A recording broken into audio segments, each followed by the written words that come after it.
Hello, I'm Dan Laxer, and welcome to What's Literacy by Literacy Quebec. What's Literacy is a community-based podcast for English-speaking lifelong literacy learners, where we explore topics around community building, lifelong curiosity, and multiple types of literacy. This month is October, and it's actually Health Literacy Month, and that means exactly what it sounds like. It promotes understanding of health information and easier navigation of the healthcare system. And to help us understand what that means for you and me, we welcome Therese Callahan to the podcast. Therese is the Community Outreach Coordinator with the Assistance and Referral Centre. Hi, Therese. Hi. So first off, tell us about the Assistance and Referral Centre. What do you do there? Yeah, the Assistance and Referral Centre is located in Greenfield Park Hmm. on the South Shore of Montreal. We are responsible for all of the Montérégie Centre, so down to La Colle, and we are responsible for helping English-speaking people of the Montérégie Centre navigate the health and social service system. Hmm. So we offer referrals, and we are very much in touch with our community. So when there's a gap in services, we fill it. So a lot of our work is done towards helping people access the health system, but also in the places where the health system is leaving them to themselves to fill that gap. So we have programs for caregivers, we have programs for seniors to break social isolation, we have programs for young families, especially around Saint Jean, where there's military families who come in and don't speak French yet. Hmm. We have programs to fill that gap and that need. We have programs in mental health because as much as we want to try and say the health system works with us and there are providers that are there, speaking of your most intimate problems in a language that's not yours is hard. So we have mental health programs where we're able to support people and find the resources where they can work in English. And it's interesting. It's sort of a multifaceted issue as well. When if you Mhm. do speak French, but you're dealing with health issues, Mhm. then something takes over and we lose the ability to speak in a language that's not our own. We want somebody to be able to talk with us so Yeah. that we can understand. Well, we So, do a lot of work in the healthcare system as well. We help train healthcare professionals how to speak English so that when we go to the hospital, it's a little easier for them to work with us. And on this flip side, we have for weekly French classes focused on these type of issues, whether it's going to the doctor or going to the mechanic, where we believe that language shouldn't be a barrier to getting good service. mhm. So But you kind of did working. anticipate my question because I'm sorry. exactly I wanted to know if you do Yeah. work with those on, Mhm. not so much the receiving end of service, but those who are service providers. Yes, absolutely. We work on both ends Hmm. to be able to just make sure that people integrate into the community better, they have a better and fuller life. We believe that language shouldn't be a barrier to anything. So we try to chip away at those barriers as much as we can in any direction that our staff has come up with is with our creative processes that we can think of. Hmm. And it becomes a double issue when in either language, literacy is also a challenge. Hmm. Yep. So how would you define health literacy? Health literacy really is, as you mentioned, the ability to understand and process and follow the health information that's given to us. So we all come at it from our own cultural perspective, our own historical perspective, and it's being able to take the health information and use it to our own benefit for our own health. So it can be helping the senior understand the prescriptions that they've been given, the tests that they've been ordered, helping them interpret the results. I've done that for them, Hmm. translation of results. But it can also be where we've noticed a gap in understanding of using technology, stepped in talking about AI in healthcare and helping them use their devices so that they can get onto those AI and internet areas where they were moving into healthcare to get onto their health portals. So it's Hmm. it's really wherever we're seeing an area where they need a little bit of support, that's where we're going into it. So, It's it's certainly a new area for so many of us. We talk mhm, about telemedicine mhm, and things like that, and so yeah, you're dealing with having to understand the information mhm, imparted to you, but also mhm. with that the immediacy, or rather not the immediacy, but this device that's in front of you. Hmm. To what extent, I mean, because we also need to understand the health information that's being imparted to us from doctors or nurses or other Hmm. healthcare providers. Um, and we're not trained to understand necessarily anatomy or, Hmm. so how do you sort of bridge that gap as well? We often, if we're not able to do it ourselves, we invite people in who are qualified to do that.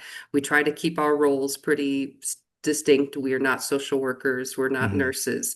So we make sure that we bring in those people when we need to. We have a nurse who often comes to our caregiver cafes and discusses caregiver connections with them, discusses healthcare for the person that they're supporting, whether they're a person with dementia or long-term physical needs. She explains the way that cognitive decline shows up, the way that agitation works. So she'll work with our people and really give them the little insights. We have invited other people who to come and speak to our seniors who have different perspectives on health, Indigenous perspectives on health, Hmm. LS2S LGBTQIA perspectives on aging and health. So we try to bring in the experts with their own lived experience and their own way of seeing things.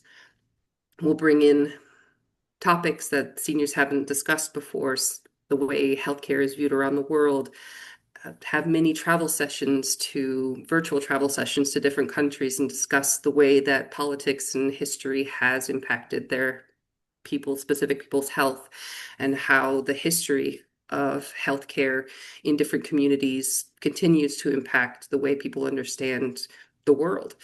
So we try to bring different perspectives and different needs for everyone. Of course, we work with partners in our neighborhood. The Social Literacy Council is one of our partners, so we often do address the need for understanding and supporting people who have low reading skills, who have more difficulty accessing things, whether it's from just having low support in how in schooling as young people. We'll bring in people from the Social Literacy Council to help us identify those people and get them more support or help us understand how to adapt our writing to them. We Hmm. try to make sure that we pass that our writing through another AI system and to make sure that we have put it at the right level. Sometimes we see, oh, that you're writing at a 15 grade level. That is way too high. Let's bring that down to at least an eighth grade level, if not sixth grade level, to make sure that everyone's understanding it. So in that way, it's accessible to people just from the vocabulary sense. So we So want to you're make sure, yeah, go ahead. so you work with so many different Mhm. segments of the population and Mhm. different ages as well, Yes, we do. and family sometimes Hmm. as a group. Hmm. Yep. We have different classes that target younger people. We have pre-literacy classes where we're doing singing and storytelling. We have work with teenagers and young adults with their mental health. One program that I came up with, it's not really a program, a couple just pamphlets of information that I came up with when I was honestly listening to another program, had to do something on my laptop, listening to different podcasts. Hmm. And I went through the library systems of Longueuil and found the English language mental health books where people are not necessarily giving advice. People are not giving self-help tips. It's fiction where the character has their lived experience of depression, of living a family suicide, of living with a mental illness, and put these together in a list where people can access them and have better understanding of what that means. And that itself is health literacy, being able to understand what you're going Hmm. through through fiction, through other terms of writing. It's not just understanding the definition and seeing the symptom list. It's living this and seeing someone else live through it and seeing how they're coping Yeah, with the illness that they are going through. that must go a long way to helping them understand you're not Yeah. alone. Hmm. So many others have gone through this, Hmm. and you'll get through this as well. Um, I should say that at this point in the podcast, it's not a political conversation. It's not a political podcast. Um, but before we even spoke about, or sorry, I should say, after we spoke about doing this podcast together, this Tylenol nonsense came out of the United States. Yes. And the issue kind of underscores I guess, the importance of health literacy Hmm. when it comes to the Tylenol controversy or anything else that might get talked about in the media, Hmm. or heaven help us, by our leaders. Um, what would you tell those who come away with concerns? Well, is this medication harmful because this person says it is, or is it okay to take this because that person says it is? I'm so glad that they have those questions. Hmm. Having that question really just tells me that you're concerned and really taking that to heart of making sure your health is on the forefront of your mind. I would say to consult your family physician, consult the organizations that have long-term research behind them. Go to the Mayo Clinic, the Cleveland Clinic, those who have long-term studies that have proven with scientific rigor and peer-reviewed journals that show with more detail and more information. Politicians often speak in sound bites and Hmm. headlines, and our health policy can't be made on that. Health policy has to be made on research and experience and people speaking to each other. And we have to go through to those sources and make sure that we're finding the information that really supports our health. If you're afraid, that just really means you're paying attention, and that's okay. So speak with your family physician, speak with people around you who have a scientific background to find the right information for you. I think it's really important that you mentioned the Mayo Clinic and the Cleveland Hmm. Clinic and resources like that, because there is so much information out there. Hmm. And now with the added challenge of AI coming in, Hmm. and mea culpa, I had some health challenges years ago, and I didn't get it taken care of early enough because I read online, and I didn't consult the actual authorities. I consulted, Hmm. message boards or groups, and it scared me. So I did get this health challenge taken care of years later. Hmm. But yeah, it's important to know which ones are Hmm. reputable and which ones are not. Is that The is that Mayo something? Clinic is a reputable source that I hold dear to my heart because I had parents and grandparents who worked there. So Hmm. for me, it's a place I've visited. I've lived with people who have that scientific knowledge. And right now, that's one of the tools that we do use and offer to our seniors is there's a monthly newsletter that comes from the Mayo Clinic, and I'll condense that information and take out snippets that's appropriate for my audience, for my seniors, and make a monthly newsletter from their monthly newsletter of maybe just 3 topics that is pertinent to senior health, and take that and give that to my people. Yes, they have access to the internet, but they still prefer paper. They still prefer being able to hold something and give it to each other and Yeah, reference it and have it as a centerpiece of their discussion. So we adapt ourselves to that way as well, knowing that digital is not appropriate for everybody. Not yeah, everybody has access. yeah, absolutely. We're also, again, I want to underline that we're not looking at this as a political issue, but just informational. Hmm. We're a little over 2 years since they declared the end. The World Health Organization actually declared the end to the COVID-19 pandemic. Hmm. And recently, the Quebec government announced that the COVID vaccine will no longer be available free of charge. That Hmm. said, it is still available free for those who need Hmm. it, those with Hmm. compromised immune systems, over 65, pregnant women, healthcare workers, Hmm. and others. What are the ARC's recommendations vis-a-vis whether it's COVID or any other vaccinations? We don't recommend or not recommend our our clients to take the vaccination. We give them the information that's available. Hmm. We have those discussions between us about why it wouldn't be paid for anymore, what that means for each person, but we remind them what are the guidelines, where you can get the appointment. We help them make the appointment. We can even book taxis and Ubers to meet them there at the appointment and help them navigate and translate if they need help. But as we're not a political organization, we don't tell them, well, this recommendation is a little weird. I'm not sure Hmm. about that one. I'm not going to follow that one. We do give them the information without our own feelings. It would seem, but I guess this is why you're there for them, Hmm. that it's a difficult decision to make, do I? Because I know people who continue to take the vaccine, and I know people who haven't taken it since 2023. Hmm. It's a difficult decision if you don't have all the information, whether to say, is it available to me for free? And Hmm. if so, should I take it? And even if it's not available, do I spend the money? Hmm. And they have to, even after your assistance, they still have to make that Sure. call on their own. I welcome that conversation.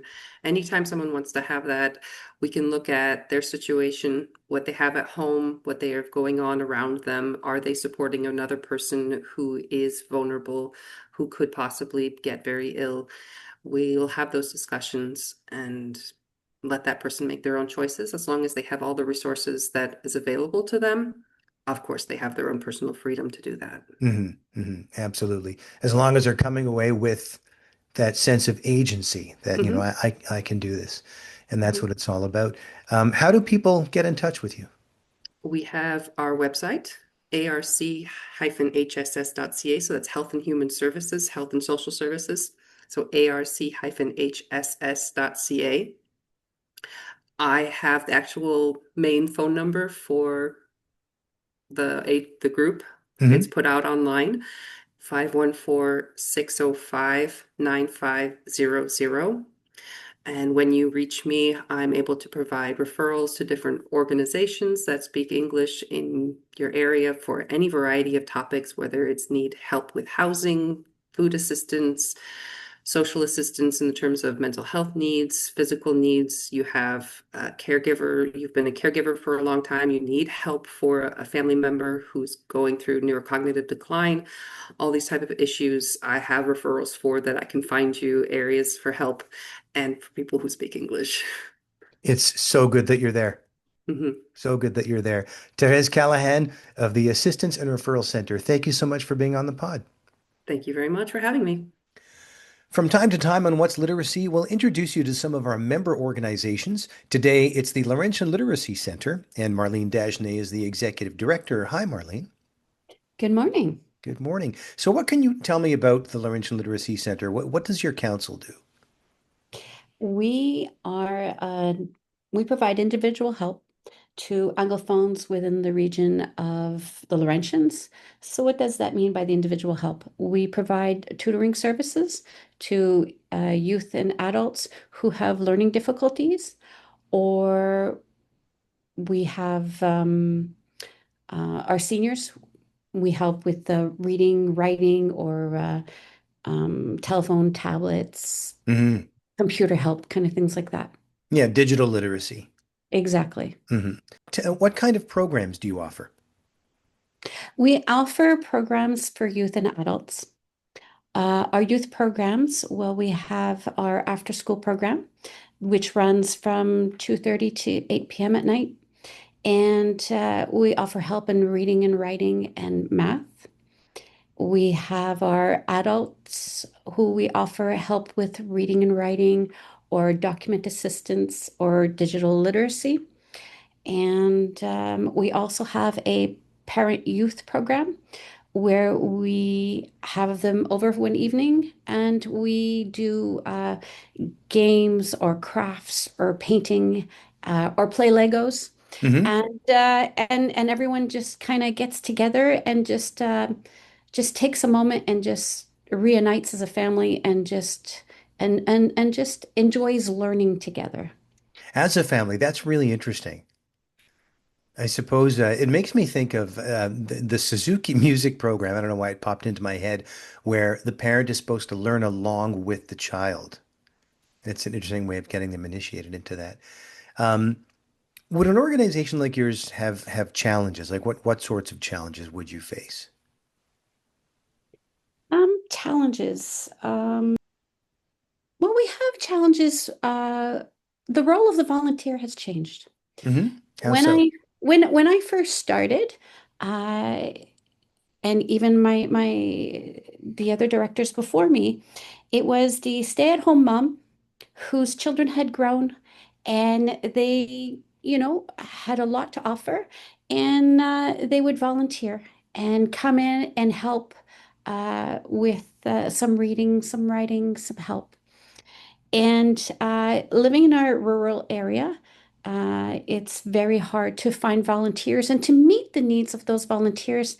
And the family dynamics has changed, whereas both parents economically need to work now. Hmm. And everyone's just so busy. So to find volunteers and to find the right match, the right student for them, and exactly, it's a lot of work. Yeah. So that's been a challenge. So we do have volunteers who come in and help with the conversation or help with specific projects. But to say that they can commit for the full year, it's very difficult. Yeah, I do get that. And I suppose it would also be a challenge to make it to sort of incentivize people to come and volunteer because how do you do that when it's something that you volunteer for? Exactly. And then there's also some training involved and whatnot. And they have they want, to come in and have a feel good moment and help someone. But sometimes the person in need will is experiencing some challenges and it will take a lot of work in order to help them through that. And so that's not for everyone. I'm curious about the training that I'm curious about two things. The training that a volunteer gets and what happens when maybe the matchup doesn't work quite well, either from the volunteer perspective or from the person they're helping. So right away, we tell both from the beginning that we will attempt to match them uh, appropriately. And if it doesn't work, to come and see me right away Hmm. without any questions, because the matching is the most important part. You've got to connect. If you don't connect, you're not going to have the willingness to learn, or you're not going to be able to teach, in your with your full potential. Hmm. And the training, it all depends on the matching. So I will meet both. I will see if they will match well, and then I will train the volunteer what they will need, teach them the resources that will they will need for that person. That's really interesting because again, as you point out, it all depends on the individual, again, from both perspectives.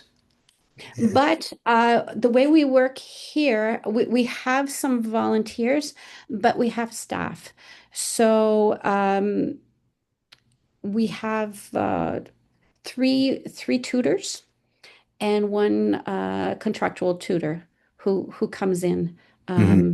So we go less with the volunteers, and I have to have staff because we have some challenging situations, whether the learning difficulties or the baggage that the person comes with, whether it's a youth Hmm. or an adult. So to immerse sometimes a volunteer with that would be too much. So we train the staff as the situation comes, like, we work it like that. Hmm. The flip side to that question, what about some of your best accomplishments? Our best accomplishments is when we see a youth or adult to transition to becoming a more empowered and confident person. When we see that person have that aha moment and everything kind of come together is amazing. I mean, our eyes water kind of thing, like, and then we see them like, okay, this is working and we're on the right path. And we just keep on going. And finally, like that's what we're here for, to help them get to that moment. Hmm. And when it happens and we see the breakthrough, we are just ecstatic. That's what it's all about. That's what it's all about. That's what makes all the challenges before that worth it. Marlene Dagenais of the Laurentian Literacy Centre. Anything new coming up on the horizon? Well, we are starting to celebrate our 45th anniversary of existence. Nice. We've been doing this for 45 years, 45 years strong, and we just keep on growing. And so we're going to celebrate that. And in doing so, we're also, trying to always grow the organization. We do have a tutor who's going to be retiring after 30 years of service. So we will be, hiring. So that's going to be a challenge. Yeah. But, we're always looking to see what the community is needing and evolving and trying to help out that way. Where are you located? We are located in Lachute, Quebec, Hmm. in the Laurentians. And how would people get in touch with you if they want to either volunteer, apply for work, or if they need your assistance? Well, they can reach us at 450-562-3719 extension 1. We have our website, laurentianliteracy.ca, and our Facebook account, which is Laurentian Literacy Centre. Okay. And again, a member organization of Literacy Quebec. Marlene, thanks for being on the pod. Thank you very much.